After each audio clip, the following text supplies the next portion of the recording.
د هغې نه بعد یو سوال دی، هغه ده چې آیا یو سړي له دا جایز دي چې دی د خپلې مامي سره یا د چاچي سره واده وکړي، وروسته د دې نه چې ترې مړ شي یا ماما مړ شي؟ جواب د دې مسلې وبالله توفیق هغه دا دی چې بالکل جایز دي چې یو سړي ماما مړ شي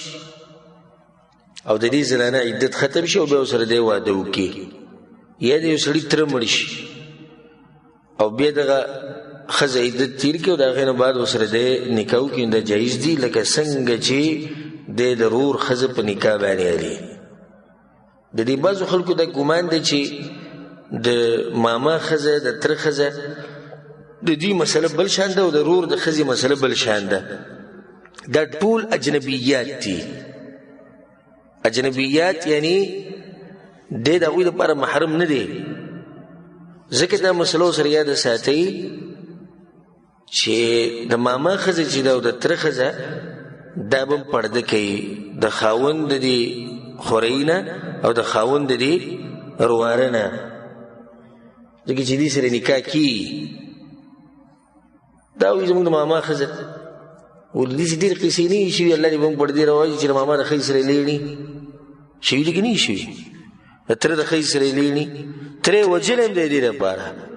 ماما یې وجلی هم دی د دې ښځې لپاره. او چې کله د الله سبحانه وتعالی په شریعت باندې عمل نه کېدو نو دا جاخې ورته جوړېږي. د الله سبحانه وتعالی په شریعت کې خیر او خیر دی. دا بس زموږ د پښتانه وایي بس د چا زړه خراب وي هغه دا خبرې کوي. څه شي زړه خراب وي؟ زړه مه خرابوه چې څه کوې کوه دغه قصې دې جوړېږي. ماما یې مړ کړو د مامي لپاره او تره یې مړ کړو د هغه د ښځې لپاره او بیا هغه ښځه وله وتښتوله، یا تره شتي ښځه یې وله تښتولي، ماما شتي او ښځه وله تښتولي والعیاذ بالله. د یو بل سره دوی لیڼ روان او دوی نه دوی ته پردې مه وایه دا خو چې د چا زړه پاک کېږي بس هغه به هر څه کوي. چې زړه یې پاک کړي بس پرېږدول بیا بس پردي سړي به کور ته راننوځي او زړونه یې پاک دي. ولې الله سبحانه وتعالی دا پردې دا مسله موږ ته ښولې ده؟ د دې دپاره نه چې زړه پاک ته کې زړه سخایې، د دې دپاره چې زموږ د شریعت او د معاشرې زموږ د معاشرې او زموږ د قوم او زموږ د مسلمانانو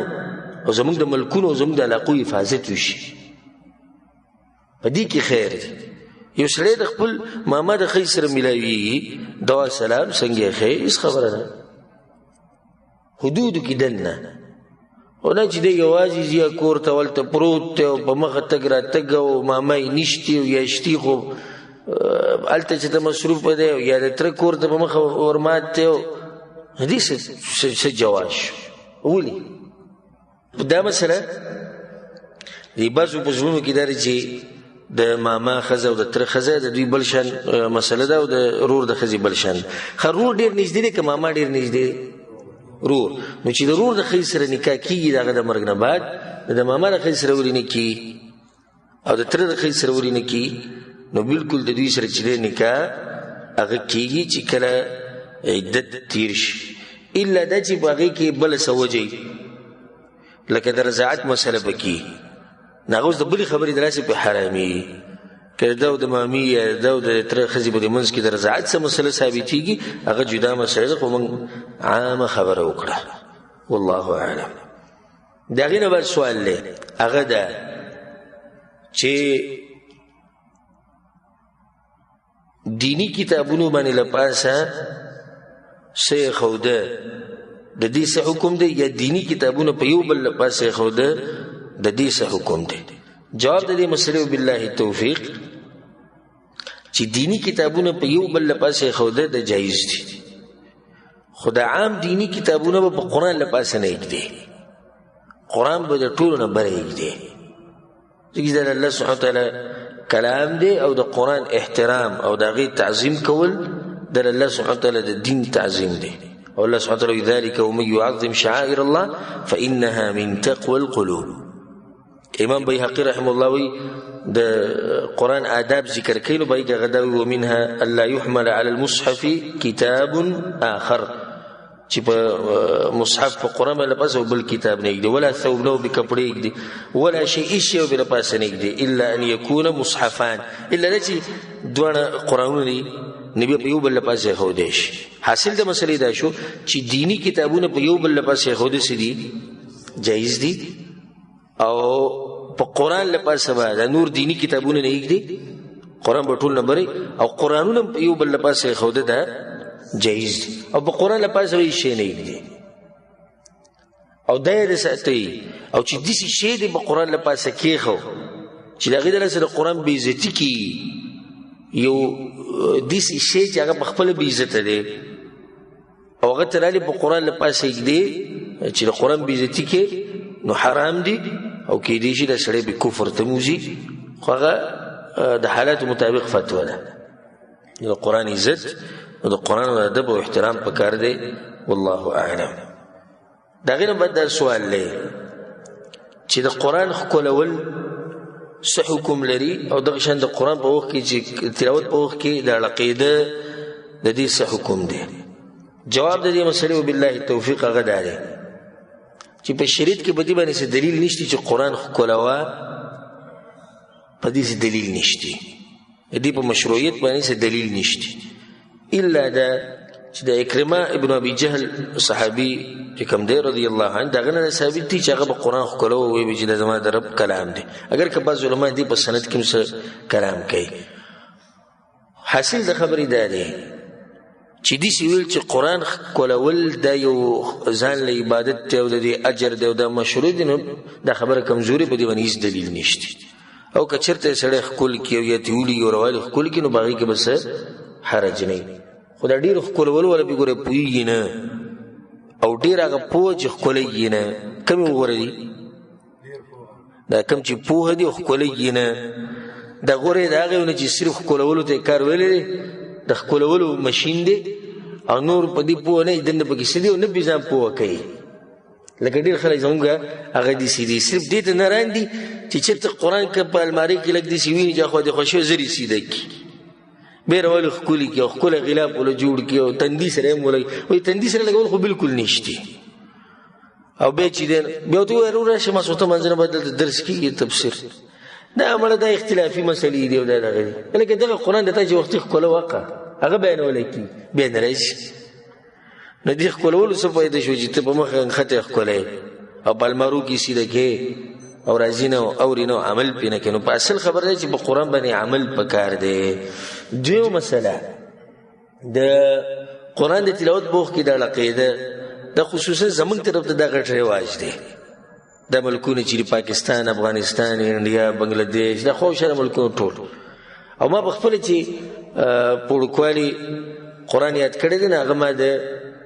کوم قاري صاحب سره چې ما یاد کړی نو هغه پښتنو هغه نه ما قرآن ویلو نه هلته په مدرسه کې ټول واړه لقي دقه طریقه ومن کوله بعض خو بګې دي چې لقيږي دي مخې ته ځي راځي بعض بګې ښه یو ګرسته دا طریقه به کې چلی او دینه بغیر قرآن ویلی هم نشي اکثر بګې په منځ کې هم داسې کېږي دا سر ویلی شي خشوع نه په منځ کې او نه تلاوت په وخت کې اوس د قرآن چې ته اورې وی سړی زه سره وجاړم سوچ پکې وکړم نو چې تا دا چل شروع کړی دی داسې دا کې نو ته به قرآن باندې څه سوچ وکړي وکړي څه تدبر وکړي وکړي بیا د هغې نه بعد چې کله زه د عربو په اداره کې یا د هغوی سره په مدرسه کې شوم او علم مې کو نو په دې مسله باندې استادانو غټ کوشش کړی دی هلته بیا زه منع شم ما ته ډېره ګرانه وه خو چې معمولي به شیخ وایي قرآن وایه ها ما به شو اعوذ بالله رقیږه مه وي لږ ساعت څه به غلم بیا به سټارټ رقیږي به نه ډېر وخت نه بعد بیا زه په دې باندې عادت شو چې قرآن وایي رقیږي به نه ځکه چې دا ډېر ګرانه چې ته پې عادت شي او بیا دا چې کوم سره عادت شوي دي د عوام دغه مدرسو کې سبق نه دی ویلی دوی هم لقیږي دغې چې هلته یې لیدلي چې هغو لقیږي نو اصل کې لکه څنګه چې شیخ بکر ابو زید رحمه الله یو کتاب دی بدع القراء د قاریانو بدعات ډېر ناشنا کتاب دی چې د الله توفیق راکړو هغه کتاب نه به زه تاسو ته ناشنا فواید بیان کړم وایي هغه بدعات چې هغه په قاریانو کې دي او په هغې کې هغه یو بدعت دا ذکر کړی دی التمایل والاهتزاز عقیده را عقیده مخې ته تله شا ته تله وایي فانه من فعل اليهود دا په اصل کې طریقه د یهودیانو لکه چېرته تاسو سرچ وکړئ په د انټرنیټ باندې بحث وکړئ د یهودیانو د عبادت طریقه نه هغوی چې بالکل خپل عبادت کوي دقه شان راقیږي په مخ او زموږ په شریعت کې دا نشته. او دویمه دا چې د دې د لاسه به انسان کې خشوع نه راځي، اطمینان او سکون په کار سره په آرام کې. اوس ته باچا سره ناست یا د غټ سړي سره ناست او خبرې ورسره کوي او دا چل کې هغه به ته څه کوي؟ بېادبه غلی کېناستي ده. نو چې د الله کلام سړی وایي یا په مانځه کې ولاړ تسخیر کړي په دې مانځه کې هم ګوره خلک ړقېږي دا چل کوي داسې به کوم شي په دې مانځه کې مخې ته ځي شاته ځي. نو د دې نه ځان ساتل غوره دي. والله اعلم. بیا یو تپوس دا شوی دی چې یو انسان نه منځونه پاتې شي نو دی به دا منځونه څنګه راګرځوي؟ او دا قیمتي سوال دی او زموږ نه بار بار شوی او بار بار به جواب ورکوو ځکه چې مسله د مانځه ده او مونځ په ورځ کې بار بار راځي. جواب د دې مسلې وبالله التوفیق چې الله سبحانه وتعالی د هر عبادت لپاره خپل وختونه خاص کړي دي. په هغې کې د الله سبحانه وتعالی حکمت دی، که موږ ته معلوم شي او که موږ ته معلوم نه شي. خو چې الله څه وایي زموږ په سر سترګو موږ به ځان خاورې کوو خو د الله په خبر باندې به عمل کوو. الله سبحانه وتعالی په قرآن کې دا ان الصلاة كانت على المؤمنین کتابا موقوتا. دا مونځ چې دی دا به د مسلمانانو باندې پره شوی دی په خپل خپل وخت کې. دا ستا مرجي نه چې کوم ټیم کې کوې. کوم سړي نه چې مونځونه پاتې شي دا به دوه قسمه دی. اولنی چې پاتې شي د ده نه مونځ د عذر د لاسه، خوب یا تیر شي یا بل څه عذر، نو په ده باندې څه ګناه نشتی او په ده باندې واجب دی چې دا مونځ راوګرځوي. په کم ټیم کې به راګرځوي نو دا خبره کمزوري ده، کم چې مشهوره ده زموږ په منځ کې چې دغه بل مونځ سره به راګرځوي. لکه مازدیګر مونځ پاتې شو نو کله به راګرځوي؟ سبا د مازدیګر مانځه سره به راګرځوي، ماسخوتن سبا ماسخوتن مانځه سره. دې باندې هېڅ دلیل نشته او عقل هم نه مني. نن مازدیګر مونځ ته نه پاتې وي، سبا مازدیګر پورې ته انتظار کوي، که مرګ راغی منځ کې نو په تا باندې خو مونځ پاتې ښه د دې کوم وخته پورې چې تا نه پاتې شوی دی. لکه اوس یو سړی 5 بجې راپاڅېد مازدیګر مونځ د ده نه شوی دی، د دې 5 پورې خو دی معذوره دی اوده پاتې شوی، خو د 5 نه چې دی سبا مازدیګر پورې ناست دی نو دا خو دی قصدن عمدن ناست دی. د ده سره اوس څه عذر دی چې دی ناست انتظار کوي. او حدیث کې د رضی رسول صلی الله علیه وسلم انس بن مالک رضی الله روایت ته په صحیح بخاری کې مشته، صحیح مسلم کې من نسي صلاه چانه چې مونږ یې شو فليصليها اذا ذكرها. هغه وخت کې دوی کله چې وتر آیات شي لا کفاره لها الا ذلك، د دې بل څه کفاره نشته مگر دغه ده. او د امام مسلم په روایت کې سره د زیادت راغله او نام عنها یا د پاتیش. او روایت کې دا راځي په صحیح مسلم کې شته رسول الله اذا رقد احدكم عن الصلاه، پتا سوی که څوک پریوته اوده شو موبایل په ټیم کړه او خلکو ته ویلو ما راپاسې خو انسان دی پاتې شو ده، او غفل عنها یا دی غافل پاتې هیر شو چې دماغونه خبره وتې وه فليصليها اذا ذكرها، کله چې ورته رایاد شي دغه ټیم کې به یې کوي. ولأن الله فإن الله عز وجل يقول أقم الصلاة لذكري. دا دلیل به رسول صلی الله علیه وسلم وګرځو. نو دې نه مسله واضحه شو چې قضا شوي مونځونه به څنګه راګرځي. ښه که ډېري نو په ترتیب سره به راګرځي. څنګه ترتیب چې دی لکه اوس یو سړي نه ماسپښین مازدیګر ماښام پاتې شوي نو دا مونځ چې دی راګرځي څنګه به راګرځي؟ ماسپښین مازدیګر ماښام په دې ترتیب سره کوم چې راغي خپل ترتیب دی په هغه ترتیب سره به راګرځي. دغه اولنی قسم خلک شو. دویم قسم خلک هغه دي چې قصدن عمدني مونځ لیټ کړی، لکه 2 بجې ډیوټي ده 2 بجې راپاڅېدلی دا ډېر دي ګورې او دې خبرې ته غوږ کېدی 2 بجې ډیوټي ده 2 بجې راپاڅېدلی. نو دا سړی که دا مونځ 1 لاک پیرې راوګرځي الله یې ترې نه قبلوي. د هغه منځ لپاره قضا نشتي کوم چې قصدن عمدن لیټ شوی، ځکه چې الله وایي ان الصلاة كانت على المؤمنین کتابا موقوتا. مونځ په خپل خپل وخت دې څنګه کوي. دویمه ده یو سړی معذوري صحیح ده داسې خو عذر نشته. درېیمه ده که دی د وخت نه مخکې وکړي نو ټول ورته وایي ستا دا مونځ نه کېږي، دقه شان چې د وخت نه وروسته یې قصدن عمدن وکړي د ده دا مونځ هم نه کېږي. او دا فتوه ده عمر بن خطاب او دغه شان دغه زوی عبدالله او سعد بن ابي وقاص سلمان فارسي عبدالله بن مسعود رضی الله عنهم اجمعین د دغوی فتوه او په تابعینو کې د ډېرو علماو دا فتوه او دغه شان شیخ الاسلام تیمیه رحمه الله امام شوکانی او په نن سبا نږدې علماو کې شیخ البانی شیخ ابن باز شیخ ابن عثیمین رحمهم الله جميعا ټول لو بخي دي ټول دغه فتوه ده چې د کوم سړي نه قصدن مونځ پاتې شو لیټې کو نو د دې مونځ قضا نه راګرځي د باندې اوس دا دي چې الله ته دې جړاګانې کوي او توبه دې وباسي الله ته که الله وبخو صحیح ده که نه به خود الله کار دی والله اعلم. د هغې نه بعد بل سوال یو ورور کړی دی هغه دا دی چې په بینک کې کار کول دا څنګه دي سودي بینک کې کار کول دا څنګه دي چې یو سړی ورسره صرف ګاډی چلوي. جواب د دې مسلې دا دی چې په بینک کې کار کول او هغه سودي بینک کې او غالبا بینکونه نن سبا هغه سودي کاروبارونه کوي. سودي بینک کې کار کول دا حرام دي که ګاډی چلی که لیکل کوي که کمپیوټر ته ناست دی که منیجر دی که عامل دی که صفایي کوي که هر څه کوي دا حرام دي. ځکه چې حدیث کې دا راځي رسول صلی الله علیه وسلم وایي د الله لعنت دی په هغه چا باندې چې سود خوري او څوک یې خوري په بل باندې او څوک یې لیکي او څوک پې ګواهان دي پرې ټول د الله لعنت دی. ځکه چې دا ټول شریک دي په دې کار کې او الله په قرآن کې وایي ولا تعاونوا على الاثم والعدوان او مرسته به نه کوئ د یو بل سره د ګناه په کار کې. و دا کوم سړی چې دوی سره ډریور دی د هغوی سره مرسته کوي که نه کوي د هغوی سره مرسته کوي د هغوی کار روان دی. ځکه چې دا بینک کې سود هسې خو نشي کېدی چې یو سړی پکې جدا ناست دی نه د کمپیوټر سره کار شته نه د صفایي سره شته نه د ډریور سره ځان له سود کوي په یو کمره کې کېدی شي ده نشي کېدی. ټول یو اداره ده د ټولو په شریکه دا اداره روانه ده او په هغې کې سود کېږي. نو د بینک کاروبار سودي بینکونو کې کاروبار کول او هلته مزدوریانې کول دا حرام دي که هغه هر قسمه مزدوري والله اعلم. د هغې نه به سوال دی یوه ښځه ده او د تپوس هم ښځې کړی دی چې یوه ښځه ده او هغې سره خاوند نکاح وکړي او ورسره لا میلاو شوی نه وي کوروالی ورسره نه وي کړی او هغه د پلار په کور کې او دا خاوند مړ شي نو دا به عدت په کوم ځای کې تېروي. د عدت مسایل له خو ځان له تفصیلي مسله اوس که هغې له زه ځمه نو خبره به ښه اوږده شي او زما الحمدلله دا یو عادت دی او الله سبحانه تعالی دا نعمت همیشه ساتي زما سره او په ما باندې هغه دا چې یو مسلمان تپوس کېږي نو زما ډېر زړه کېږي زه درته یو تفصیلي جواب ورکړم د او نه دا مې نه خوښ چې او نه کېدای شي هغه به مطمئن نه شي بله چې د عالم کار دی مسله ښه واضحه کول. دویمه دا مې خوښوي چې په مسله کې ورته مسله بیان کړم نو چې دی ښه مو وړ شي نورې نوي مسلې به مې زده کړي.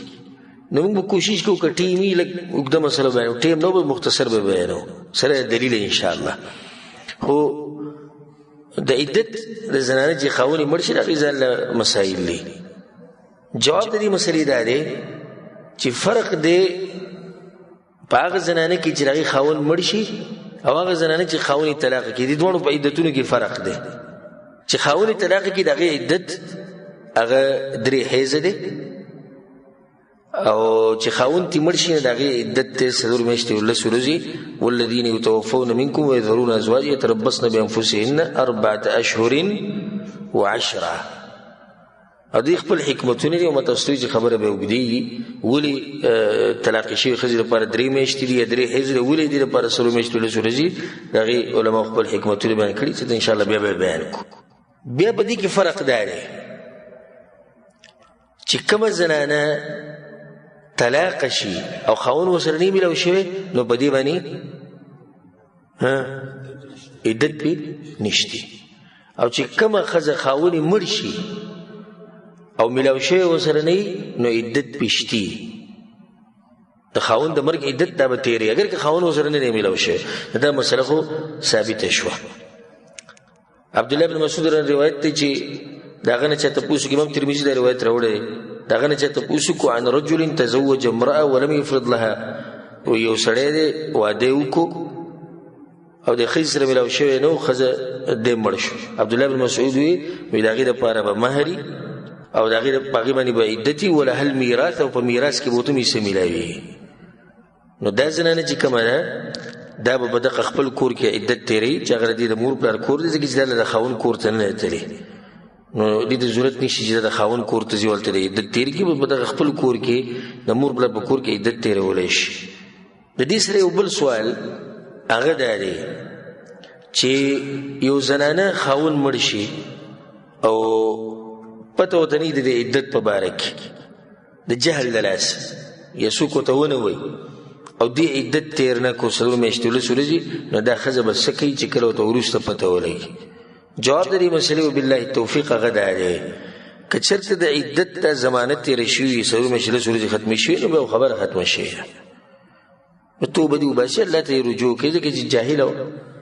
او که په هغې کې څه ضمانت پاتې څه وخت پکې پاتې، نه هغه وخت عدت به تېروي. لکه 4 میاشتې 11 ورځې عدت دی، 3 پکې تېرې شوي دي، پاتې څو دي؟ 1 میاشت 11 ورځې. دا به اوس عدت تېروي 1 میاشت 11 ورځې، یعنې د سر نه به عدت نه شروع کوي.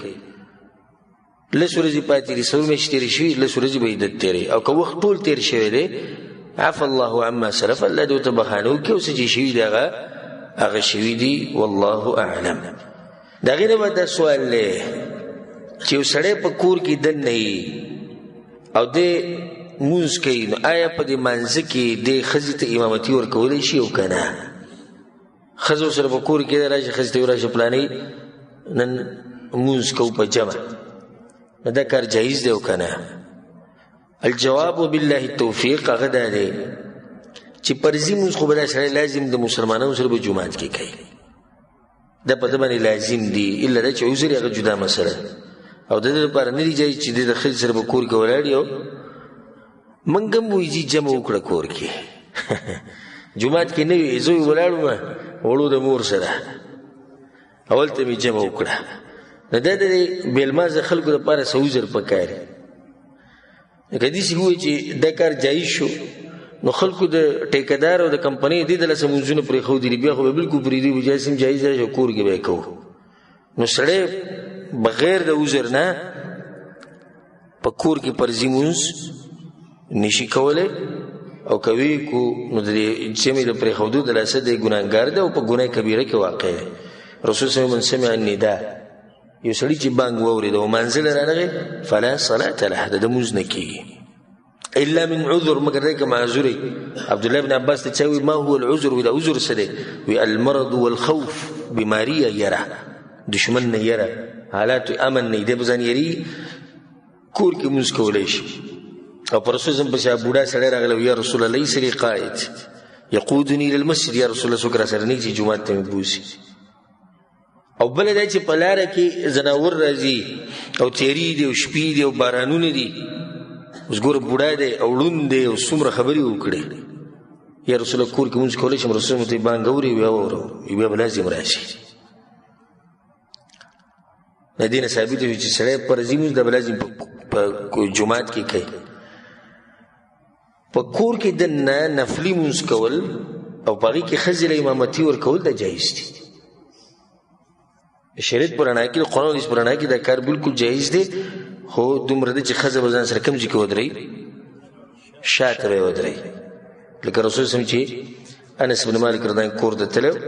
او هلته یې مونځ پړاو، نو انس بن مالک رضی الله عنه سره په خوا کې ولاړو او ښځه کوم ځای کې ولاړه وه؟ هغه شاته ولاړه وه. نو ښځه به اگر که یو سړی ده یو ښځه ده، دا ښځه به شاته ودرېږي، سړی به مخې ته ودرېږي، ځکه چې ښځه د سړو سره په یو صف کې نشي ودرېدلی. او فرضي مونځ کې امامتي کولی شي چې کله لکه دا سړی اوس معذور دی، مونږ به وایو چې په دې سړي باندې لکه مثال کې شریعت ورته ویلي چې ته کور کې کولی شي، یاره راځه، او دی کور کې مونځ کوي او فرضي مونځ کې ښځې ته وایي چې راشي ته ودرېږي، امامتي ورکولی شي. او دا یو ایماني منظر دی، کېدای شي ډېر خلک دې ناشنایي چې کور کې به سړی مونځ کوي او ښځې له امامتي ورکوي، دا یو ایماني منظر دی. او دا هغه خلک دې نه خبر دي چې هغه د دې مسلې نه یو خبر دي، بل دا چې د هغوی شوق دی د مونځو خاوند پاڅېدو د شپې تهجد کې اوږده اوږده ښکله قرآن وله ورځي، ښځې ورته وایي زه به درسره م ودرېږم، ته قرآن ښکلی وایې لږ په تېزه وایه زه به یې هم اورم. نو داسې ښځه خاوند ته میلاوېده او داسې خاوند ښځې ته میلاوېده، وما یلقاها الا ذو حظ عظیم، د خوش قسمتو خلکو نصیب دی. زمونږ ته الټه قاریږي او داسې زمونږ خوب دې خراب کو نو فرق دی په دوی کې په هغو کې دا خلک چې کوم دي دوی ته دا خبره ناشنا ښکاري چې لا داسې هم کېږي او بالکل داسې هم کېږي او الله سبحانه تعالی زموږ زنانه زموږ ماشومان الله یې ټول دینداره جوړ کړي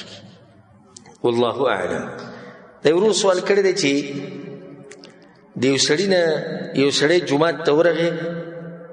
منزله او چې ورغی جمع ده نو هغوی په اخرنۍ قاعده باندې ناست او دی ورسره پکې شریک شو آیا دی به هسې کیني که نه دی به تحیات وایي؟ جواب د دې مسلې بالله التوفیق هغه دا دی چې رسول صلی په حدیث کې وایي اذا اتى احدکم الصلاه کله چې تاسو کې یو سړی راشي منزله والامام على حال او امام په یو حال فليصنع كما يصنع الامام نو هغه څه دی کوم چې امام کوي. امام ترمذی رحمه الله دا روایت راوړی. دا اولنی مسله خو دینه دا ثابته شو چې دغه ملګرو د غرونو غلطي ده کوم چې راشي انتظار کوي چې امام به کله ودرېږي نو سجده ته ځای شي تشهد ته ځای شي دا صحیح طریقه نه ده. ته چې جومات ته رالې امام په سجده لګوه امام په تشهد کښېنه. دا چې کوم ورور چې جومات ته راننوتو او امام اومندو چې هغه په اخرنۍ قاعده باندې ناست نو دی به ورسره په دغه تشهد کې شریک شي او تحیات به بالکل وایي او چې څومره پورې ویلی شي وایي به چې امام سلام وګرځو دی به پاسي او خپل لمونځ به پوره کړي والله اعلم. شیخ صاحب بینک نوکران چې ذکر شو بعضې داسې اورېدلي وو په پاکستان کې چې د دوی د کور سایه ته ناسته د کور د ونې سایه ته ناسته دا حرام ده آیا دا خبره صحت لري؟ ګوره ضرور ده تپوس کوي چې یو سړی بینک کې کار کوي د ده لکه حاصل دا سوال دی چې د ده کور ته تګ او خوراک څښاک دا څنګه دی د دې سره معاملات. جواب دا دی چې دا ناممکنه خبره ده او ډېره بعیده ده اگر که کیدی شي چې د ده ټول مال دی حرامي څه به حرامي څه به حلالي نو د ده سره که سړی تګ راتګ کوي او خپل خپلوان دی یو وخت کې تپوس لځي څه ضرورت راغی د تلو نو تلی شي او په دې نیت چې دا کم مال چې ما دنه وخوړو یا کم معاملات چې وشو دا په هغه حلالو کې وشو والله اعلم. یو سوال دی یو بلډینګ کې موږ اوسېږو دا ورور وایي او په هغې کې کمرې د ټولو جدا جدا دي او خوراک څښاکونه جدا جدا دي د نصیحت باوجود دغه خلک منځونه نه کوي او که څوک یې کوي په خپله کمره کې کوي آیا دې دلته زه ګناهګارېږم؟ نه ضرور نه ګناهګارېږي بله چې کمره جدا ده خوراک څښاک جدا دی هغوی نه به د هغوی الله تپوس کوي. ولا تزر وزرة وزر اخرى د یو بوج بل باندې ایښودی کېږي. که دې ورور نصیحت نه کوله نو بیا په دې مسله کې راګېرېدو هغوی چې زه نصیحت کوم چې دی ورته نصیحت کوي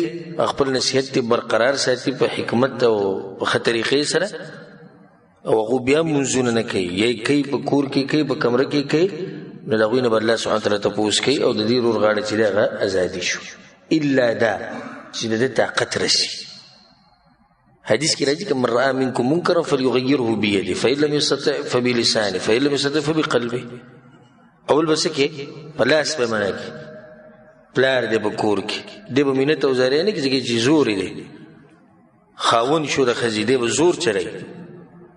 استاد شو د ملک باچا شو د علاقې مشر شو سره طاقت دی. که دغه نشي په ژبه به نصیحت کوي که دغه هم نشي تا یو سړي ته وایي چې موږ ته نصیحتونه مه کوه داسې پکې هم شته بدبخته چې هغو پابندي په تا ولګوي ستا سره څه زور نه وي فبقلبه په زړه کې به دا کار بد ګڼي که دوی پرېښودی شي پرېښوده زه دي. نو اوس یو سړی د دیرې مشر دی د بلډینګ مشر دی او د ده زور چلیږي نو د دا نه چې بېلمازه پراته دي او دوی زه خیر د پراته دي و چاته څه ووایو نه وروره څوک چې مونځ اودس نه کوي هغه به زمونږ سره نه اوسېږي د هغه دلته ځای نشته زی خپل سامان دی ولې وزیری نه که هغه غالب ګمان خدای چې دې دلته مونځ اودس شروع کړي که نه کو بس زی د خپله غاړه ازادي کړه والعلم عند الله.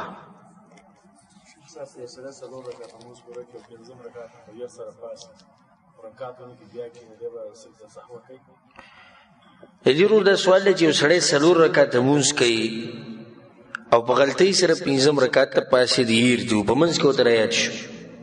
نو کوي به دی دا چې په منځ کې ورته رایاد شو بس ډایرکټ به کښېني او په آخره کې به بیا سجده سهو وکړي سجده سهو بې د غلطۍ د لاسه ده او د خطا شوی ده سجده سهو دم د خطا دپاره د عمد دپاره نه ده ځکه چې قصدن عمدن که دی 5 رکعت ته پاسې نو لمونځ یې څه شو باطل شو نو د سجده سهو دم د خطا دپاره د دې دپاره د سجده سهو په منځ کې کمی زیاتې یا شک اوس د کمی زیاتې ده وکړو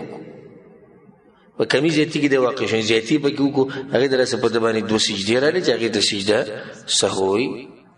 والله اعلم وصلى الله على نبينا محمد